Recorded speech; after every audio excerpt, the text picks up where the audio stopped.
तो hello guys, आज जो हम चैप्टर करने वाले हैं उसका नाम है प्रिंसिपल ऑफ मैनेजमेंट, जो कि हमारा मोस्ट इम्पॉर्टेंट चैप्टर कह सकते हो तुम पूरी बुक का है। तो इसको तुम बिल्कुल अच्छे से समझ लेना। ये बहुत कॉम्पैक्ट नोट्स हैं, इनको अच्छे से रट लेना, एकदम से बारीकी से समझते जाओ बातों को और अपनी पढ़ाई मेहनत से करो। तो चलो शुरू करते हैं। तो सबसे पहले जानेंगे हम मीनिंग क्या होता है। प्रिंसिपल का क्या मीनिंग होता है। प्रिंसिपल वो चीज़ होती है, एक स्टेटमेंट होती है जो कि एक फंडामेंटल ट्रुथ के बारे में बात कर रही है। मतलब कि जो कि फैक्ट है, जो कि मतलब प्रूवन है, ये तो मतलब कोई झुटला ही नहीं सकता, वो तो ट्रुथ है, फंडामेंटल ट्रुथ है, यूनिवर्सल ट्रुथ है। ठीक है। वो ऐसी चीज़ को जो कि बेस्ड होती है काफ़ी रिसर्च के बारे में, कॉज एंड इफेक्ट, काफ़ी एक्सपेरिमेंट्स के बारे में। ये होता है प्रिंसिपल की डेफिनेशन। उसके बाद हम जानेंगे कि प्रिंसिपल ऑफ मैनेजमेंट के क्या क्या फीचर्स होते हैं। ठीक है। फीचर्स इंपॉर्टेंस वगैरह, अगर तुम जैसे तुमने 11वीं में पढ़ा होगा फीचर्स वगैरह, तो ये बीएसटी का एक नियम है कि फीचर्स इंपॉर्टेंस, उसकी लिमिटेशंस वगैरह ये तो तुम पढ़ोगे ही। तो इनको याद ही करना पड़ेगा, तुम्हें बार बार पढ़ना पड़ेगा। इनको याद करने का और कोई तरीका नहीं है। तो फीचर्स तुम समझ लो। First is pervasive general guidelines, सबके लिए ये जनरल होती है। Form by practice and experiments, flexible होती है, not rigid, can be change, मतलब कि सिचुएशंस के हिसाब से चेंज हो जाती है। मेनली बिहेवियरल, मतलब कि जो एम्प्लॉयज़ का बिहेवियर होता है उससे लेकर इन्होंने ये प्रिंसिपल्स बनाए हैं। Then cause and effect relationship, कि उनके ऊपर डिपेंड होते हैं, सिचुएशन के अपॉन में डिपेंडेंट होकर वो डिसीजंस लेते हैं। और कॉन्टीजेंट, जैसे कि अभी मैंने बताया डिपेंडेंट अपॉन सिचुएशंस, तो ये दोनों काफ़ी सिमिलर लगेंगे तुम्हें। यहाँ पर अब हम नेक्स्ट पढ़ेंगे इंपॉर्टेंस के बारे में। तो इम्पोर्टेंस में क्या होता है कि यह हमें जो मैनेजर्स होते हैं उनको यूज़फुल इंसाइट्स के बारे में बताती है, उनकी नॉलेज के बारे में, उनकी नॉलेज बढ़ाती है, ability of managers. Then next is optimum utilization of resources, resources का अच्छा यूज़ होता है। देन साइंटिफिक डिसीजंस, बिकॉज हमने कहा कि ये एक्सपेरिमेंट्स के बाद बनाते हैं ये प्रिंसिपल्स, तो इससे साइंटिफिक डिसीजंस लिए जाते हैं। देन मीटिंग चेंजिंग रिक्वायरमेंट, यानी कि जो चेंज होते हैं हमारे बिजनेस एनवायरनमेंट में उनको मीट करता है, मतलब उनसे ज़्यादा दिक्कत नहीं होती, उनके हिसाब से मतलब एक्शंस लिए जाते हैं। देन इफेक्टिव एडमिनिस्ट्रेशन, की एडमिनिस्ट्रेशन जो काम चलता है, जो कार्य होता है पूरे अपने बिजनेस का, जो तुम्हारा सब चलता है, बिजनेस एक्टिविटीज़ होती है, उनमें सब अच्छे से होता है। देन फुलफिलिंग सोसाइटी, जैसे मैंने बताया फुलफिलिंग सोशल रिस्पॉन्सिबिलिटी, सोसाइटी की नीड्स भी पूरी करी जाती है। Management training education and research, these are the importance of principle of management. Okay. Then हम अपनी बुक का बहुत ही मोस्ट इंपॉर्टेंट, मतलब इससे ज़्यादा इंपॉर्टेंट कुछ हो ही नहीं सकता इससे, मतलब ये पेपर में आएगा ही, ये पढ़ने जा रहे हैं तो फिर इन भाई साहब का नाम तो एकदम याद रख लो, Henri Fayol, who is the father of principle management. समझ गए। बहुत ज़्यादा इंपॉर्टेंट है ये 14 प्रिंसिपल्स जो इन्होंने दिए हैं हमें, हेनरी फ्यूल भाई साहब जी ने। तो फिर इसको ध्यान से समझते जाएंगे और याद करेंगे पेपर के लिए। First is division of work, काम को बांटना जिससे हर काम, मतलब हर कोई एम्प्लॉय अपना काम अच्छे से करे और ऑर्गेनाइजेशनल गोल अचीव हो पाए। Next one is authority and responsibility, authority means power to take decisions, and then responsibilities, जो काम होता है वो, मतलब जैसे रिस्पॉन्सिबिलिटी है तुम्हारी ये कि तुम्हारी पढ़ाई करना तुम्हारा काम है, वो मतलब रिस्पॉन्सिबिलिटी दे दी तुम्हें, और रिस्पॉन्सिबिलिटी को पूरा करने के लिए अथॉरिटी, मतलब वो दोनों बराबर बैलेंस होनी चाहिए। अथॉरिटी इक्वल टू रिस्पॉन्सिबिलिटी होनी चाहिए, तभी तुम एफिशिएंटली और इफेक्टिवली काम कर पाओगे जो एम्प्लॉयज़ और मैनेजर्स होते हैं। Then next is discipline, discipline तो हर जगह इंपॉर्टेंट होता है, हर ऑर्गेनाइजेशन में इंपॉर्टेंट होता है, जिससे कि तुम्हारी ऑर्गेनाइजेशन ग्रो कर पाए, उनको एक बेटर एम्प्लॉयज़ मिल पाए जो कि उनकी बात मानते हो, डिसिप्लिन में रहते हो, उनके ऑर्डर्स सुनते हो। Next one is unity of command, यानी कि वन बॉस से ही ऑर्डर लिया जाए, ये नहीं कि मल्टीपल बॉसेस से ऑर्डर ले लें। ये होते हैं ना कि उस टीचर ने ये कह दिया, उस टीचर ने ये कह दिया, पर हमें एक ही बॉस की बात माननी है, मल्टीपल बॉसेस की हमें बात नहीं माननी है। Then is unity of direction, यानी कि एक तरफ सारे एम्प्लॉयज़ काम करेंगे, ये नहीं कि एक एम्प्लॉय कहीं और काम कर रहा है, वो नॉर्थ में काम कर रहा है, वो साउथ में काम कर रहा है, मतलब अलग अलग फील्ड्स हो सकती हैं, पर उनका मेन जो ऑब्जेक्टिव है वो ऑर्गेनाइजेशनल गोल होना चाहिए, ऑर्गेनाइजेशनल ऑब्जेक्टिव होना चाहिए। देन तो नेक्स्ट नेक्स्ट हमारा होता है subordination of individual interest to general interest, जैसे कि यूनिटी ऑफ डायरेक्शन, एक डायरेक्शन में काम करना, वैसे ही होता है कि जो इंडिविजुअल इंटरेस्ट है उससे बड़ा हमारा ऑर्गेनाइजेशनल इंटरेस्ट होगा, यानी कि जो ऑर्गेनाइजेशन के फेवर में होगा वो हमारे इंडिविजुअल इंटरेस्ट से ज़्यादा इम्पॉर्टेंट है। ऑर्गेनाइजेशनल हमारा जो इंटरेस्ट होगा वो एक किसी इंडिविजुअल के उससे ज़्यादा ग्रेटर है, यानी कि organizational is greater than individual. तो हमारा नेक्स्ट होता है रेम्यूनरेशन ऑफ पर्सन। अब तुम्हारे लिए एम्प्लॉयज़ काम करेंगे तो उनको हम फेयर सैलरी देंगे, तभी तो वो हमारे लिए काम करेंगे। तो वो भी एक उनके लिए मोटिवेटर होता है, मोटिवेशन होती है, जो मॉनेटरी इंसेंटिव टर्म्स होती है, like remuneration of a person should be proper. So यहाँ पर हमारा एम्प्लॉयज़ को सही से सैलरी दी ही जानी चाहिए, जितना वो काम करे उतनी। सेंट्रलाइजेशन एंड डिसेंट्रलाइजेशन, ये टर्म्स बहुत इंपॉर्टेंट है, ये कॉन्सेप्ट होते हैं। सेंट्रलाइजेशन में हमारा पावर्स होती है in few hands, in few peoples hand. और जो हमारा डिसेंट्रलाइजेशन होता है, इसमें ऑटोनॉमी होती है, सबके पास पावर होती है। मतलब इसमें कोई बॉस से उनको वो ऑर्डर लेने की जरूरत नहीं है, उनकी बात मानने की जरूरत नहीं है। इसमें एम्प्लॉयज़ सेल्फ सफिशिएंट होते हैं सारे डिसीजंस लेने के लिए और ऑर्गेनाइजेशन को रन करने के लिए। तो ये चीज़ वहाँ होती है जहाँ पर कि तुम्हारे एम्प्लॉयज़ बहुत ट्रेंड होते हैं, बहुत इंटेलिजेंट होते हैं, वहाँ पर डिसेंट्रलाइजेशन फॉलो करी जाती है। नेक्स्ट वन इज़ हमारा प्रिंसिपल ऑफ स्केलर चेन। अब स्केलर चेन क्या होती है कि जैसे ये ए है, ये बी है, ये सी है, ये डी है, उसके बाद ऐसे इन्फॉर्मेशन ट्रैवल करती है, ये टॉप लेवल का सबसे। उसके बाद ऐसे ये नीचे वालों को कम्युनिकेट करेगा दूसरे डिपार्टमेंट वालों को, ई एफ जी, ठीक है। तो ऐसे ये कम्युनिकेट होते हैं, ये स्केलर चेन होती है कि इन्फॉर्मेशन ऐसे ट्रैवल करेगी कि नीचे से ऊपर इन्फॉर्मेशन जाएगी, फिर वो दूसरे लोगों मतलब दूसरे डिपार्टमेंट को वो बताएगा ये डिपार्टमेंट एक के हैं, ये दूसरे के हैं। तो यहाँ से इन्फॉर्मेशन जाएगी यहाँ तक। अब मान लो इसको इससे बात करनी है, मान लो है इसको इससे कम्युनिकेट करना है, तो फिर ये कैसे करेगा, ये ऐसे करेगा। इसे कहते हैं गैंग प्लैंक। ये एक टर्म होती है, जबकि ये स्केलर चेन को तोड़ा जाता है। ये एक तुम कह सकते हो कि इस चीज़ को ज़्यादा दिक्कत ना हो, इसलिए एक ऐसी एक्सेप्शन सिचुएशन बनाई जाती है कि जब मान लो ए को जी की ज़रूरत हो तो वो ऐसे बात कर सके, कम्युनिकेट कर सके। इसे गैंग प्लैंक कहते हैं। ठीक है, समझ में आ गया। Next one is principle of order. ये बहुत ज़रूरी है।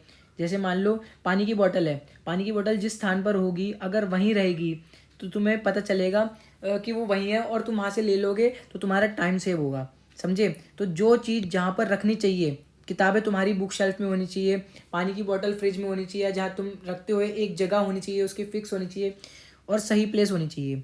तो इसका मतलब क्या हो गया, fixed and right place, principle of order. जो चीज़ जहाँ होनी चाहिए वहीं हो, तो इससे क्या बचता है, टाइम बचता है और काम बेटर होता है। Next one is principle of equity. सब बराबर है, every one is equal. Next one is stability of tenure of personal. हमें ज़्यादा जो ऑर्गेनाइजेशन होती है उसको ज़्यादा ट्रांसफर्स नहीं करने चाहिए, शुड बी मिनिमाइज। अगर ट्रांसफ़र कम होंगे तो फिर उनको स्टेबल रहने में हेल्प मिलेगी। अगर ट्रांसफ़र ज़्यादा होंगे तो फिर जो एम्प्लॉय होगा वो एडजस्ट नहीं कर पाएगा नई कंडीशन से, और वो एक तरीके से स्टेबल नहीं हो पाएगा। तो हमें इसका भी ध्यान रखना चाहिए अपने पर्सनल जो कि हमारा एम्प्लॉय होता है उसके बारे में। ठीक है। नेक्स्ट वन इज़ इनिशिएटिव, कि हमें एक्शन को शुरू करना चाहिए, एक्शन को शुरू करना चाहिए।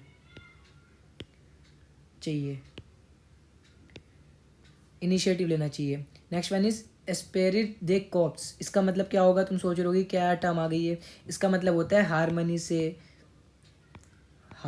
से रहना और अच्छे से काम करना, यूनिटी के साथ। ठीक है, सबके साथ मिलजुल कर काम करना।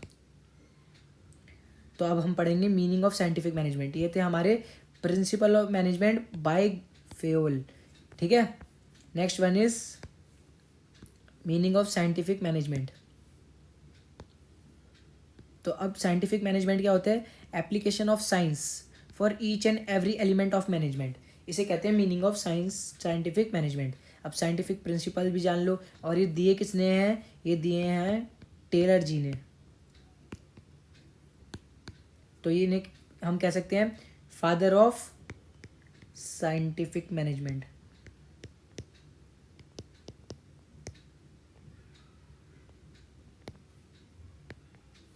तो फर्स्ट हमारा जो प्रिंसिपल है साइंटिफिक मैनेजमेंट का, science not rule of thumb, मतलब साइंस लगती है, experiment and hit and miss method लगता है, पर नॉट रूल ऑफ थंब, मतलब कि एक चीज़ के पीछे पीछे नहीं पड़ जाते, वो रिजिड नहीं हो जाता, उसमें अपने चेंजेस करते रहते हैं अपने एक्सपीरियंस के हिसाब से, अपनी सिचुएशन के हिसाब से। Okay, then harmony not discord, मतलब कि सबके साथ मिलजुल कर काम करना, अच्छे से काम करना, ये नहीं कि लड़ाई झगड़ा करना, कॉन्फ्लिक्ट्स करना।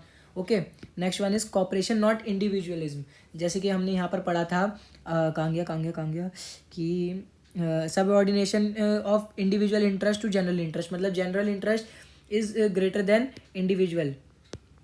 ठीक है, वैसे यहाँ पर कह रहे हैं कि कॉपरेशन नॉट इंडिविजुअलिज्म, मतलब कि अपनी ऑर्गेनाइजेशन के बारे में सोचना है अपने से पहले, self. Next one is development of workers to greatest efficiency and prosperity, मतलब कि वर्कर्स की एफिशिएंसी बढ़ाने के लिए, उनके और डेवलपमेंट करने के लिए काम करना। ये हो गए हमारे साइंटिफिक प्रिंसिपल्स ऑफ मैनेजमेंट। अब सुन लो, ये तो प्रिंसिपल्स है साइंटिफिक, हमने और जो पहले प्रिंसिपल पढ़े थे वो मैनेजमेंट के गिवन बाय फ्योल, ये थे scientific principle given by Taylor. अब सुनो साइंटिफिक टेक्निक ऑफ टेलर क्या होती है। फंक्शनल फॉर्मेनशिप, इसमें क्या क्या होता है हमारा, मैं तुम्हें बताता हूँ। इसमें हम 8 लोगों को अपॉइंट कर सकते हैं, क्योंकि एक आदमी सारे काम अच्छे से नहीं कर सकता, इसलिए हम 8 लोगों को की टीम बनाते हैं जो कि हर एक काम में स्पेशलाइजेशन ला सके और उस काम को अच्छे तरीके से कंडक्ट करवा सके। तो फंक्शनल फॉर्मेनशिप में 2 होते हैं, प्लानिंग, एक प्रोडक्शन।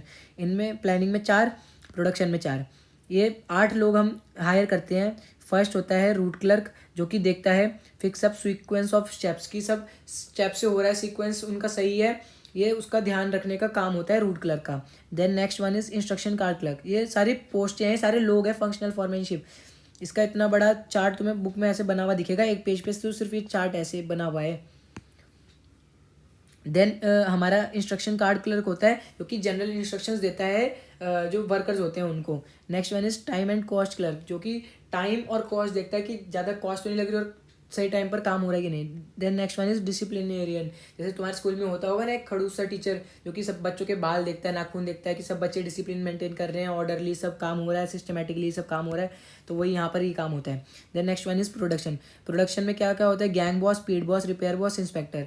गैंग बॉस जो होता है जो अरेंजेस ऑल मशीन्स करता है, मतलब सारे मशीन्स को अरेंज करता है। Then next one is speed boss, जो कि टाइमली कंप्लीशन ऑफ जॉब का ध्यान रखता है। रिपेयर बॉस होता है जो वर्किंग कंडीशन ऑफ मशीन्स देखता है कि सारी मशीन्स काम कर रही है कि नहीं कर रही। इंस्पेक्टर वो होता है जो चेक ऑन क्वालिटी, जो कि क्वालिटी जैसे प्रोडक्ट की है वो अप्रोप्रिएट है कि नहीं है, वो जो गवर्नमेंट ने हमें रेगुलेशंस दे रखे हैं कितनी अच्छी उसकी क्वालिटी होनी चाहिए मिनिमम, उतनी है कि नहीं है, ये सब ध्यान रखता है इंस्पेक्टर।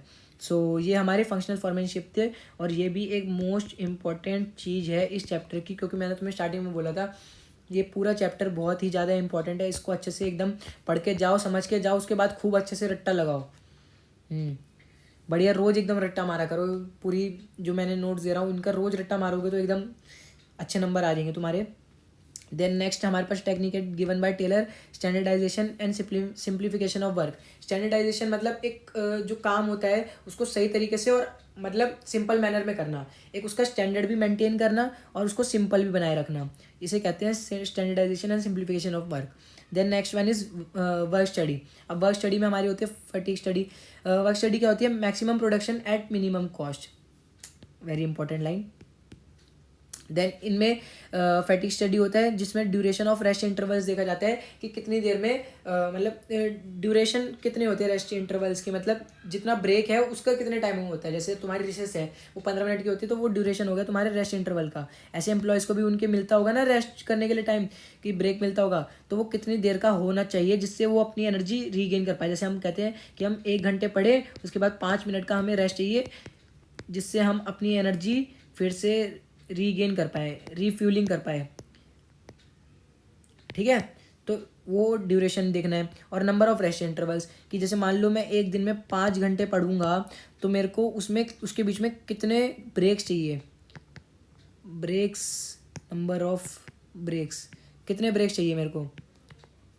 ठीक है, तो ये होता है हमारा नंबर ऑफ रेस्ट इंटरवल्स। अब नेक्स्ट होता है मेथड स्टडी, कि बेस्ट मेथड क्या है किसी जॉब को करने के लिए।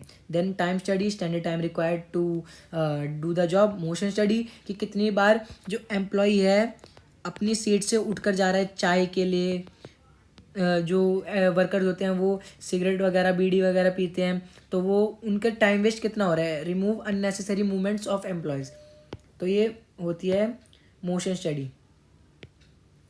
देन नेक्स्ट वन इज़ हमारा साइंटिफिक टेक्निक है। याद है ना तुम्हें, हम साइंटिफिक टेक्निक पढ़ रहे हैं। पहले हमने साइंटिफिक प्रिंसिपल्स पढ़े थे मैनेजमेंट के, अब टेक्निक्स पढ़ रहे हैं। अब नेक्स्ट वन हमारी क्या है, डिफरेंशियल पीस वेज सिस्टम। ये बहुत इंटरेस्टिंग है, सुनो।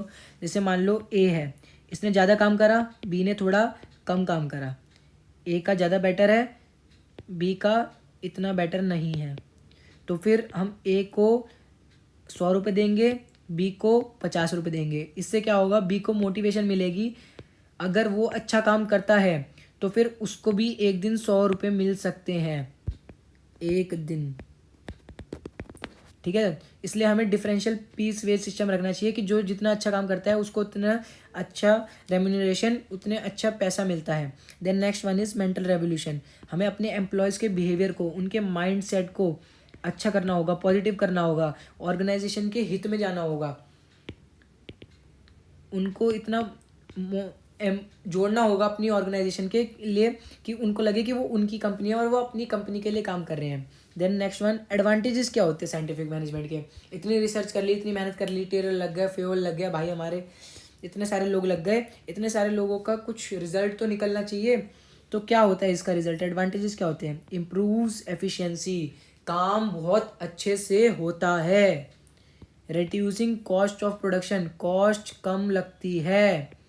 मैं बार बार फोर्स कर रहा हूँ तुम्हें, इस चीज़ को ध्यान से समझ लो, बहुत इजी है, कोई हवा नहीं है, बहुत इजी है, समझ के जाओ, एकदम मस्त मज़ा आएगा। बीएसटी का पेपर देखोगे तुम्हें सब आता होगा।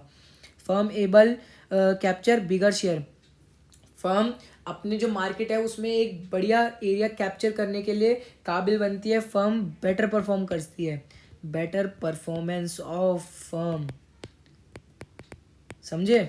देन म्यूचुअल अंडरस्टैंडिंग बहुत अच्छी हो जाती है फर्म्स के अंदर, सब लोग आपस में काफ़ी अच्छे से बात करते रहते हैं। Enable worker to earn more.